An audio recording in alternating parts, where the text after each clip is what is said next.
السلام عليكم ورحمة الله وبركاته. ازيكم حبايبي؟ عاملين ايه؟ يا رب تكونوا بخير. قبل ما نبدأ الفيديو نصلي على سيدنا محمد صلى الله عليه وسلم. النهارده ان شاء الله هنعمل معاكم طريقة الفراخ المشوية، بس ان شاء الله هنعملها بطريقة جديدة. هنا معانا الفراخ جايبينها وغسلينها ومقطعينها بالطريقة دي كده، وهنا معانا طماطم ومعانا فلفل رومي وفلفل حامي ومعانا بصل ومعانا ليمون ومعانا طماطم.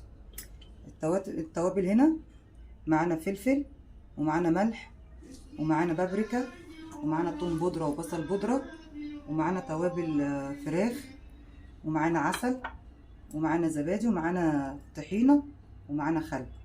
هنضرب كل ده في الخلاط ونرجع لكم تاني. وهنا رجعنا لكم تاني. هنا هنحط الفراخ هنا،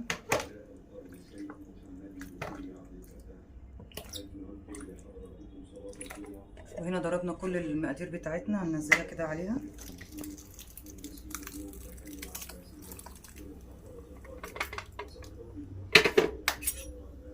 وهنقلب كله ببعضه كده.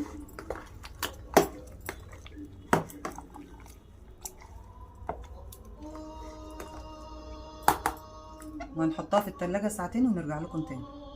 وهنا رجعنا لكم تاني بعد ساعتين. الفراخ كده اتبلت في التتبيله ساعتين زي ما انتم شايفين كده. ناخدها هنا في الصينيه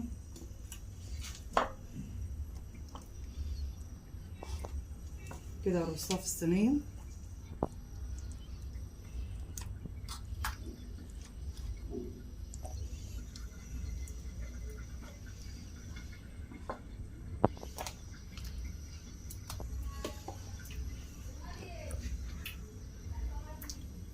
وبعد كده هنحط التتبيله، بقيه التتبيله عليها.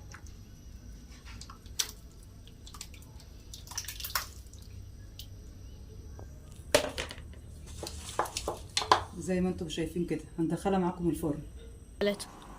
ورجعنا لكم تاني، وهنا هندخلها في الفرن على الرف اللي في النص تستوي ونرجع لكم تاني. ورجعنا لكم تاني، وهنا كده ده الشكل النهائي. يا رب يكون الفيديو عجبكم. ما تنسوناش في اللايك والاشتراك وتفعيل الجرس عشان يوصل لكم كل جديد احنا بنعمله. والسلام عليكم ورحمة الله وبركاته.